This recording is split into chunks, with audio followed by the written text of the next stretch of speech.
Kyle, what's your favorite thing about fall? Ooh, fall. I love the colors. I love being cozy inside. I love being cozy outside. I love the coziness of colors. I like the foods that you eat in the fall. I like the scents of the fall. I like the war campaigns that we do in the fall.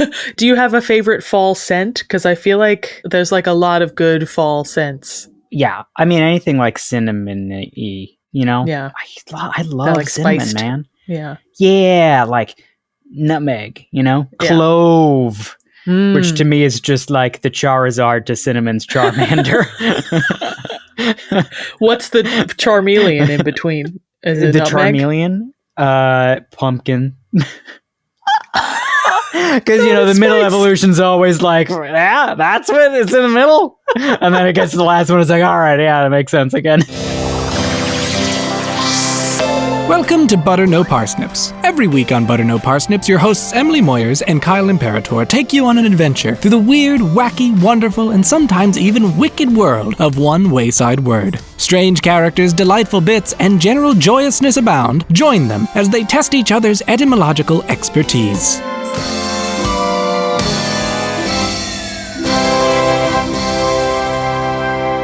Hey, everybody. Welcome to Butter No Parsnips. I'm Kyle Imperator. And I'm Emily Moyers.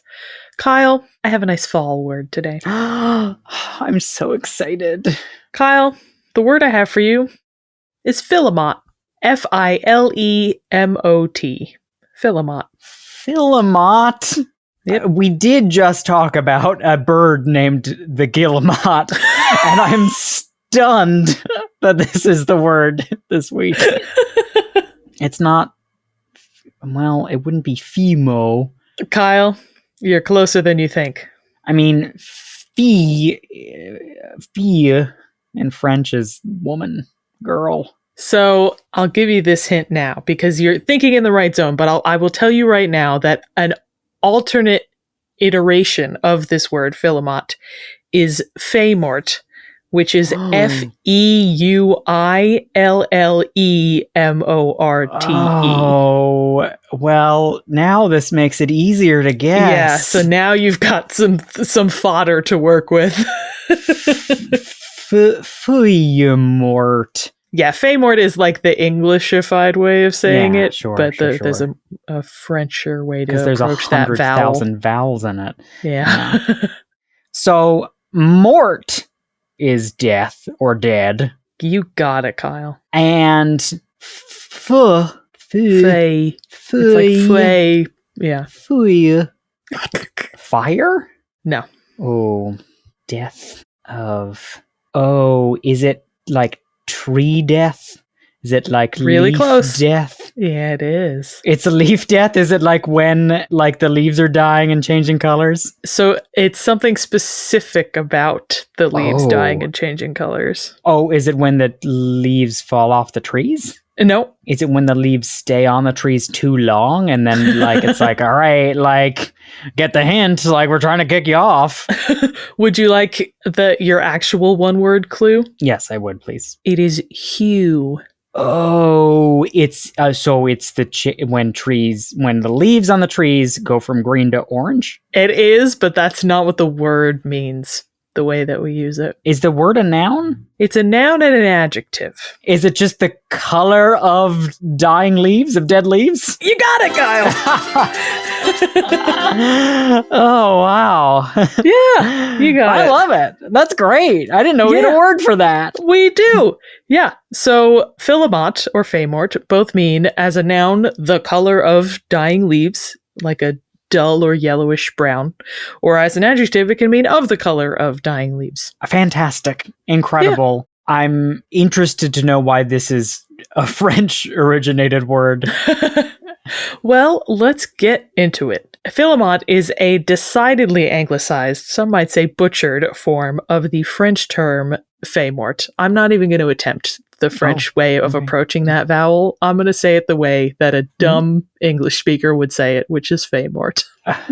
Okay, listen, you know, we are all dumb English speakers here, so yeah, talk down to us. But it literally means dead leaf. The mort part of that you got right away. We're already pretty well acquainted with that root. Comes from the Latin mortus, meaning dead, decayed, or withered. Kyle, you discussed this root at length in episode 114.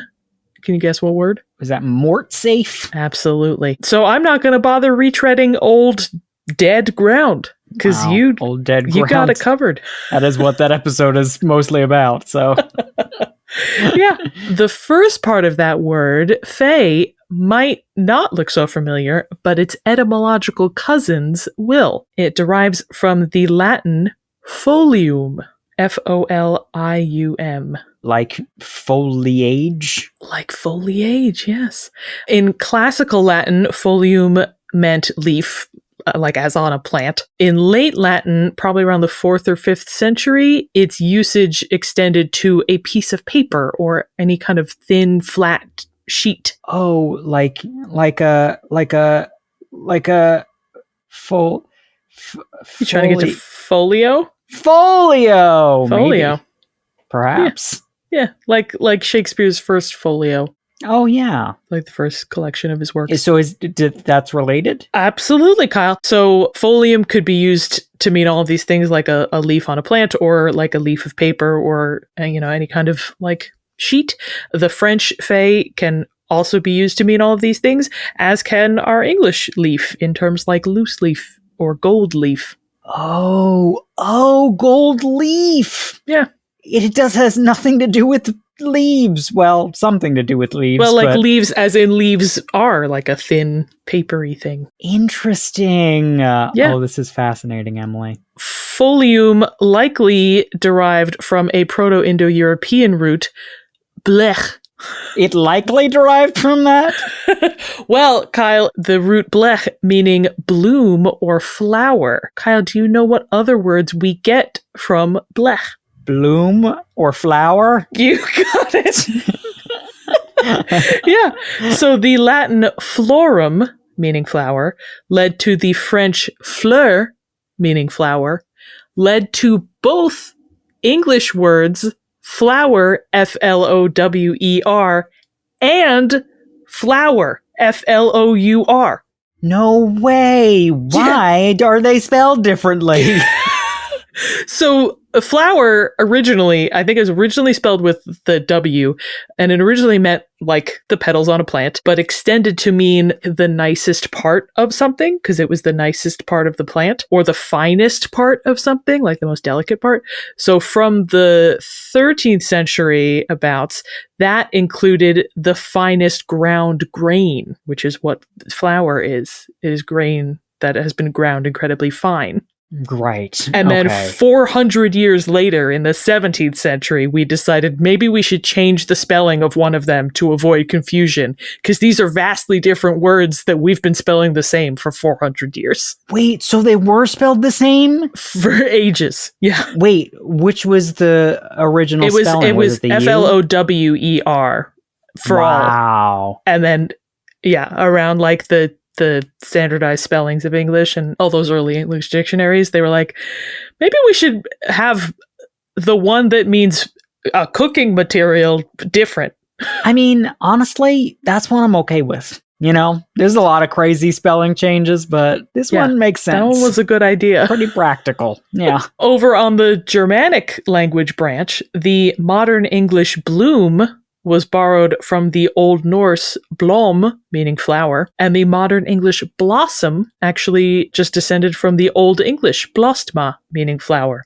And those all come from the same Proto-Indo-European root. Wow. Yep. It makes sense why they've all got those second L's then. Yes. Yep. That's so much fun. In the interest of getting a little closer to home, the French feuille itself gave us some English words too, related to leaves or thin sheets.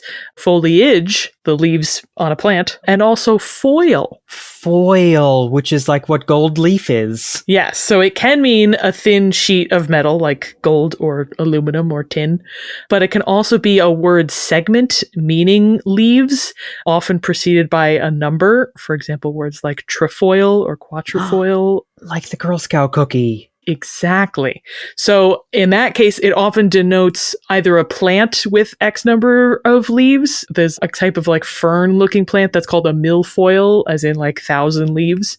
I think that's a pastry too, Yes. right? Yes. Because it's made with like puff pastry. So it has Yeah, a yeah, million yeah, yeah. layers too. But that's foil, meaning sheet, rather than meaning leaves. But it can also be used to describe a shape with, X number of like lobes, leaf-looking bulbs on it, Yeah. So like the trefoil in the Girl Scout sense refers to that like bubbled shape that it is. So they named it, it's a weird shape. It is a weird shape. But I think the trefoil was like one of those shapes that comes up a lot in like coats of arms and things. Like it was like a known shape long ago. It has 4 bumps though. It has like 3 and then like a bottom. Wow, that is really stretching it. But sure, okay, fine. Yeah. Fine. But they're like, it can exist for other numbers as well. Like quatrefoil is another common shape. So it's like a 4-leaf clover, a quatrefoil. It is. This is all making sense now. So putting those two together, feuille-morte is what we in linguistics would call a compound. Kyle, can you explain for our listeners what defines a compound as opposed to the other kinds of blended words that we've talked about? Like portmanteaus are like the 2 words combined, but there's elements that they share.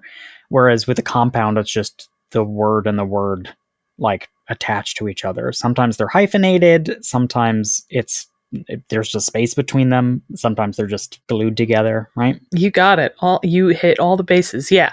So a compound is like 2 or more whole words that have come together as one unified term.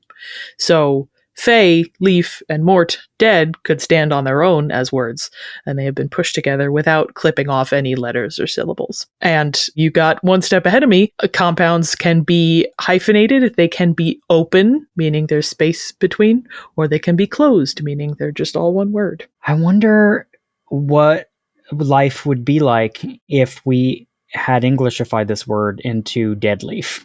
And started walking around saying, look at the dead leaf. It's a lovely dead leaf hat you have.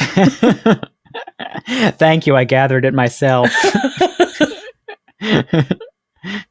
Yeah. So with an open compound, what makes it a compound rather than just 2 words side by side is that it kind of takes on a different meaning than the words at face value. So originally in French, you had just the phrase feuille-morte, 2 words, dead leaf. There it is on the ground. But around the 16th century in like Middle French, as a unit, feuille-morte could also refer to the color of a dead leaf. According to the Digital Treasury of the French Language, which is like the OED, but for French, it was first used in this extended sense by Middle French poet Pierre Motin in 1590. In his sonnet number 6, he opens with the line, Sur toutes les couleurs, j'aime la feuille-morte, which means, and I'll actually read the first few lines in English to the best of my translation. Above all the colors, I like the dead leaf, which never changes the beauty of its hue, no more than my love, touched by a beautiful desire. I'm swooning. I'm blooming, frankly. Sure. Blossoming, I guess I should say. That's gorgeous. Yeah, but he's saying, I love the dead leaf, not meaning I love this dead leaf on the ground, meaning I love the color. From the mid-1600s, you start to see feuille-morte appearing as not only an open compound with a space, but also a hyphenated and closed compound. And it has often been used to describe things like clothing and hair color, and is often associated with women's clothing and hair color specifically, because I guess those are occasions where you reach for more beautifying words and more niche colors. Sure. Because men wouldn't really care about colors in an advertising sense. Yeah. Yeah, not even. It's just like, do you even need color choices? This is the one we sell. Yeah. But I mean, it's evoking the millions of candle fragrances out there. Sure. That it's like, the fall holiday season is what it evokes. Yeah. Which is nice to know that, that the aesthetic was started hundreds of years ago. Ages ago, yeah. People have always loved when the leaves change color. They've lost their minds for centuries. I'd love to know what the basic 17th century French pumpkin spice girl was like. Yeah. J'adore le pumpkin spice à la Starbucks. J'adore. All the nuns in like Notre Dame Cathedral. The line outside Starbucks in Notre Dame was a mile long. Yeah, it was rough. Because they only do it in fall, so it's like a hot. Around the holidays, they do le peppermint. Le peppermint. Yeah, so as an example, I found multiple instances of the word being used by 19th century French poet and writer Jules Barbé d'Aurevilly, or Jules Barbie d'Aurevilly, as if you were going to say it more I like the American. French one better. Yeah. I think you did pretty good. Thank you so much. I meticulously wrote out phonetic pronunciations for myself. In particular, the Treasury of the French Language pulls a quote from his personal papers in which he's describing a woman who he clearly found very captivating. And he writes, "Ses épaules sont lumineuses et ses cheveux feuille-morte," which means her shoulders were luminous and her hair dead leaf. Oh, yeah. In English, it doesn't sound as romantic. And her hair like dead leaves. I think maybe a way that like we're more coded to find it positive is if you would say like fallen leaves or autumn leaves. Oh, sure. You know? Yeah. Okay. Yeah. That is. Then it still sounds nice. Or say like she had fallen leaf hair. I think we should just say Filemot. Yes, I mean we do, and as does French. Over time, French seems to have settled on hyphenating feuille-morte when you're talking about the color. It probably still shows up in like open or closed compounds, but like when I was looking it up in French dictionaries, hyphenated is what I was seeing the most. Sure. So I think that's kind of what they've settled on. But in English usage, feuille-morte is more often a closed compound, a single word. The earliest appearance in English that was cited by the Oxford English Dictionary, at least, is John Locke's 1690 essay concerning human understanding.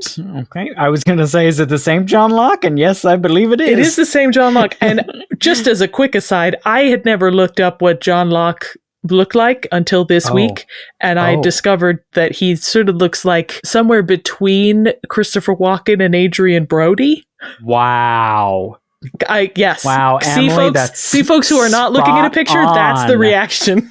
Emily was spot on here. Oh my gosh.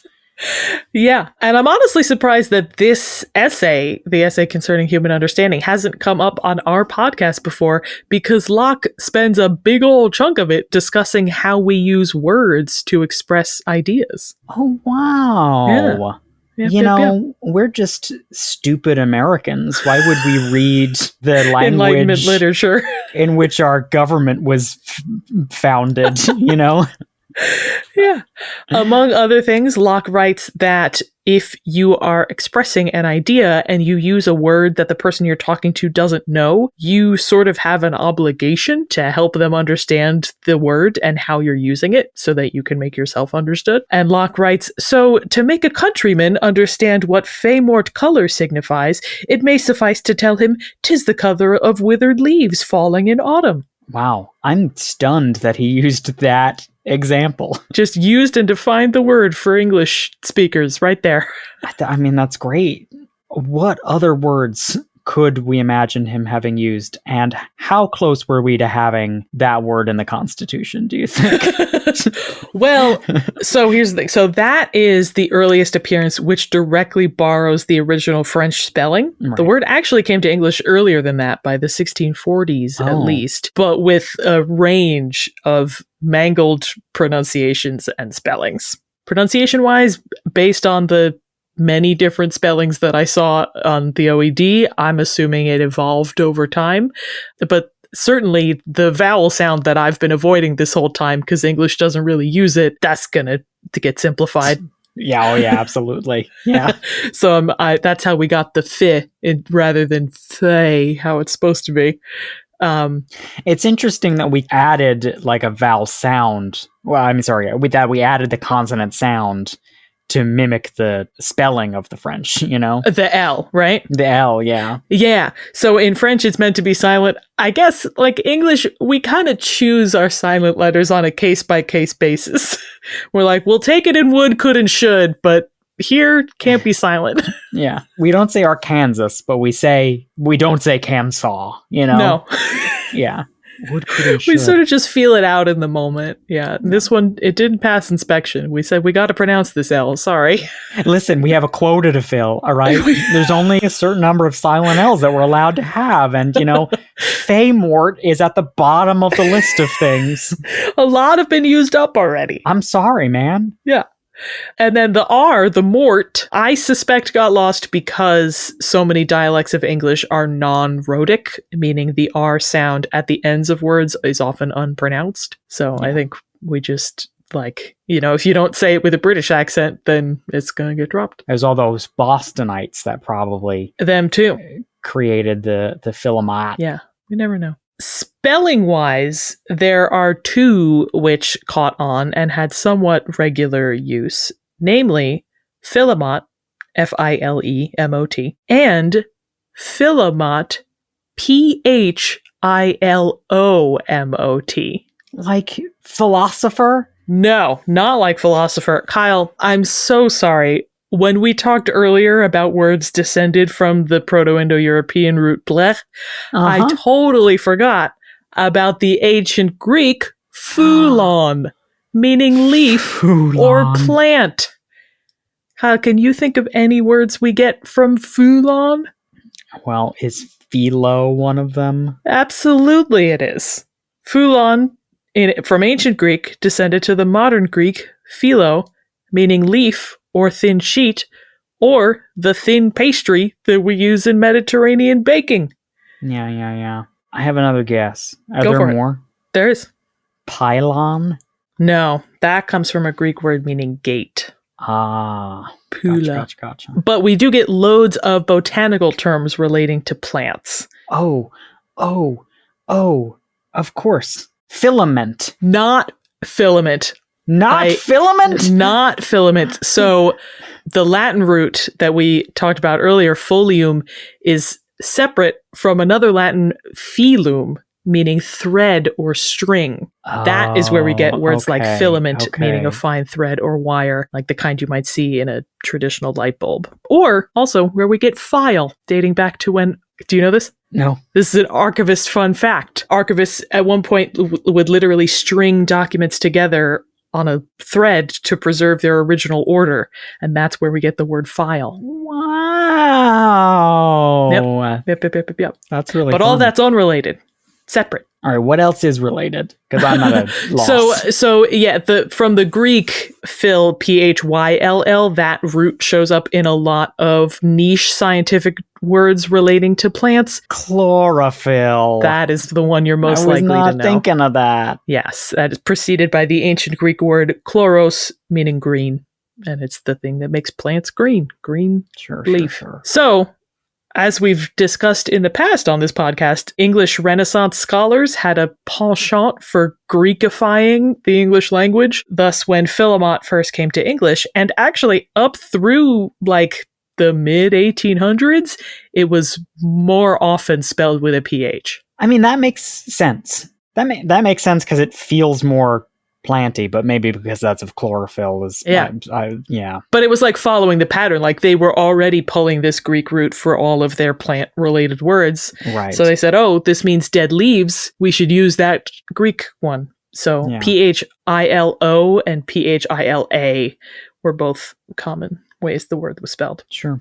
But Kyle, I promise you, the word that I started with, Filemot with an F, that was used. I swear. I don't believe you.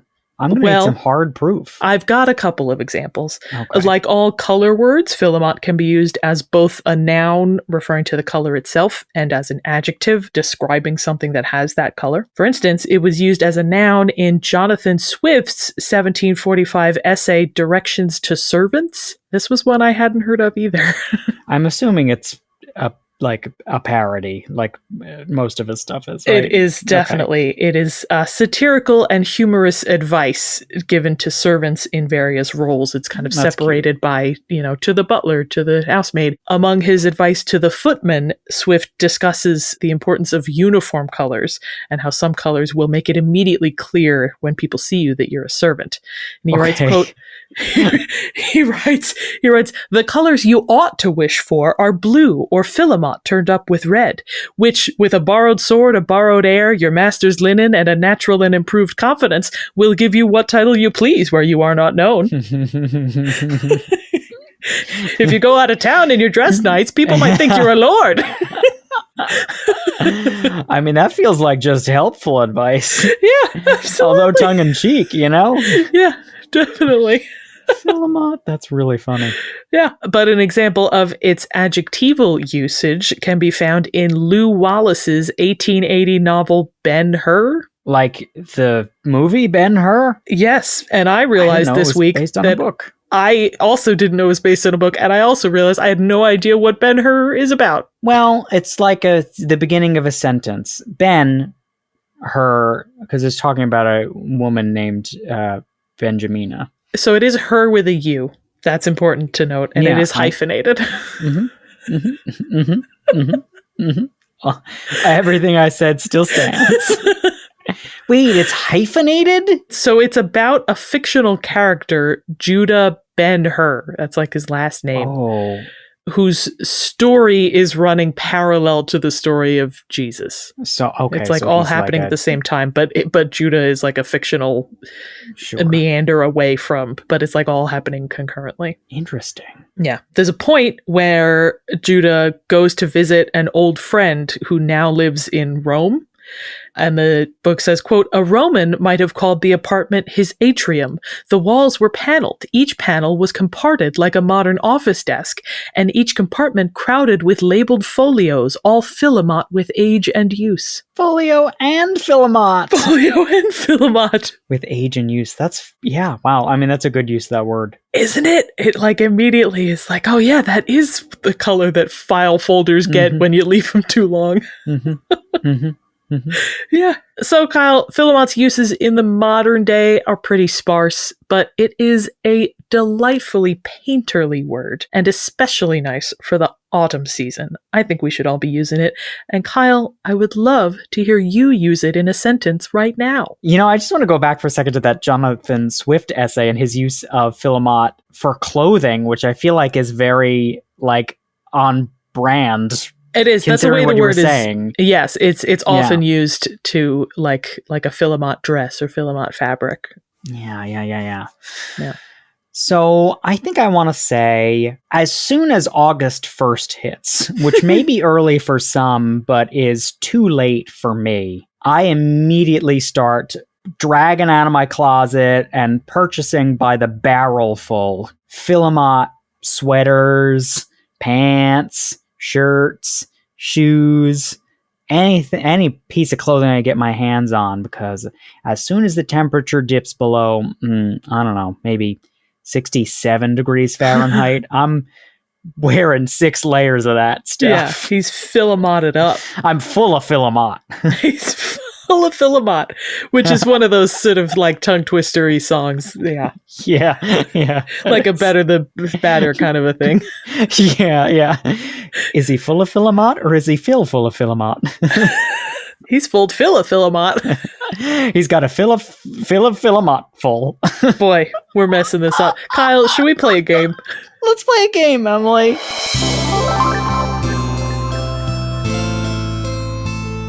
Kyle, the game I have is called Arc-en-Ciel, meaning arc in the sky, which is the French word for rainbow. Aww.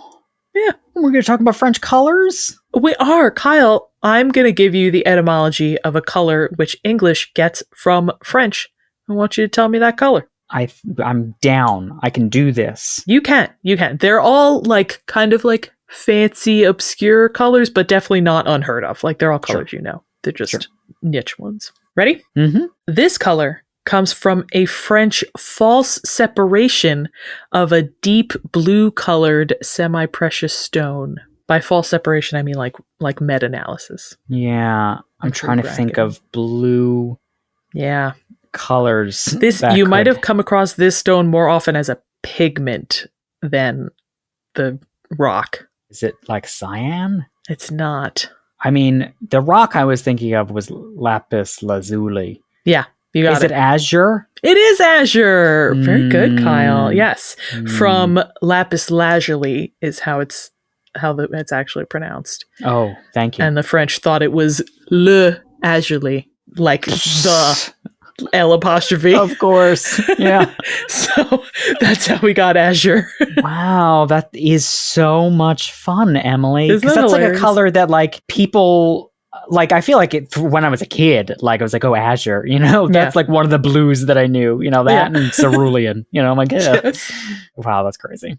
Yeah. Next one. This color comes from the name of a pale green liqueur, itself named for the French monastery which produced it. To me, this is like when someone is like, think of a color, and I want to think of a color that's like an unnecessarily fancy color. This is the word that always springs to mind for me. Interesting. Yeah. But it's a pale green. I'm sure it's not from the Seafoam Monastery. No, it is decidedly French looking. If I thought of the like, would I recognize the liqueur? Yeah, I didn't know this was a liqueur, and I would be Oh. surprised if you did as well. I only know this as a color. There's a liqueur that's on the tip of my tongue that I feel like I've known as like a really gross liqueur, and it's like very French, but I can't remember what it is. Yeah. I think I'm gonna have to take the L on this one, Emily. That's all right, Kyle. It is chartreuse. Chartreuse, a liqueur. Yes. I always thought chartreuse was like magenta colored. I gotta be honest. Hilarious. No, it's green. I never knew what color chartreuse was. Yeah, it's like a light pale green, and the liquor comes from La Grande Chartreuse Monastery in the Chartreuse Mountains in France. Interesting. Yep. Why is the liquor that color? Yeah. Why? I don't know. I think it's How? like it's like an herbal liqueur, Oh, okay. botanical. Botanical. Sure. All right, you're 1 for 2. You can make this up. I can. This color comes from a French name for a semi-precious stone, first acquired via Ottoman lands. And that is the hint. Mm-hmm. I know this one. You must. What This do we one. now call the place where the Ottomans were? There were a lot of places, but Home. Oh, it's on the tip of my tongue. Well, walk through it. So like Ottoman, what part of the world does that mean? That's like Turkey. It does, right? yes. Yeah. Turkey. So think about that. Oh, yes. Yes, it's turquoise. It is turquoise. Yes. From Yes. Pierre Turquoise, which means Turkish stone. This came up when I was doing Smaragdin. That makes sense. You talked about a lot of gemstones in that one. Yeah. And one of the Arabian Nights tales has a princess named Smaragdin, but I think in one she was called turquoise, like one Oh. version of it. All right, Kyle. Next, this one you also might know. This color comes from a French word meaning flea-colored, from the Latin word meaning flea. Sort of a dusty purple, pink. Is puce that color? You got Is the it. word puce? Yes. Do you remember when you mentioned this tangentially? Not at all. It was in Vlay. You brought up the flea market. It was like the market Pucelle or something very close to that. Wow. And Yep, that's yep, where we yep. get puce. Yep, from the French puce, from the Latin pucillum or pupillum. Wow. Okay. This Yep. is incredible. Puce Love it. means flea, which kind of makes the color gross. Grosser than it already was based on the name are puce. fleas that color? Yeah, it's like a sort of brownish pink. Yeah. I kind of like that though. There's something charming about that. To me, that brings up fleas. You know. Now I'm like, oh, that fleas are elevates cute. fleas to you? Yeah, yeah. I want like a calico critter flea now. The calico critter. All right, Kyle, I got one more. This color's name is borrowed from a flower named by a French botanist, but after a German botanist, Leonhard Fuchs. That's the safest way I can pronounce it. Can you spell fuchs? It is Fuchs. That's what I thought. Yeah. Oh, wow. Yeah. Wow. Yeah. Fuchsia? Is it fuchsia? It's fuchsia, which I have never known how to spell off the top of my head, but I will now. I had no idea it was eponymous. It is eponymous, and I never And know it's a what the flower. order of the CHS is, but now I will, Yeah. because I can imagine that it's fuchsia. I always thought fuchsia had like a Q and an X and a... It is CHS, Wow. because it is from that German man's name. Yeah. Fuchsia. That's so good, Emily. Yeah, That is fantastic. it's fantastic knowledge, and I'm happy to have it and Yeah, to share it. what a great game and a great way to like hammer in our conversation about Filemot and its origin as a French color. Yes, and we get a lot of colors from the natural world, because I guess that's when we're reaching for like a very specific esoteric color. I feel like we can only get there by saying, well, it's the color of this plant that I saw. Well, I feel like it's probably even more one-to-one than that. The colors probably were made from those things originally as dyes, you know? I'm sure there were a lot of dead leaf factories just grinding them into powder, you know. gotta color the pumpkin spice with something. Those ladies at Notre Dame can't get enough. The girls at Starbucks, their faces are going to turn the color Starbucia. Starbucia. No, truly fantastic episode, Emily. It's so timely, and I think that we're all going to truly be in the mood for the fall It's the tood fall now. time. It's the fall time. And for all of you at home, remember that it's also Butter No Parsnips time all the time. And so you can remember to watch us on YouTube at Butter No Parsnips. You can find Butter No Parsnips on other social media on Facebook and Instagram at Butter No Parsnips Podcast and on TikTok at Butter No Parsnips. And if you liked today's episode, consider giving us a 5-star rating or review wherever you heard us. And if you really liked today's episode, consider donating to our Patreon at patreon.com/butternoparsnips. Donating $5 or more gets you exclusive access to Buttered Parsnips, our after-hours podcast. Thanks so much to all of you. You help us make what we make. And with that, I've been Emily Moyers. And I've been Kyle Imperator, and this has been Butter No Parsnips.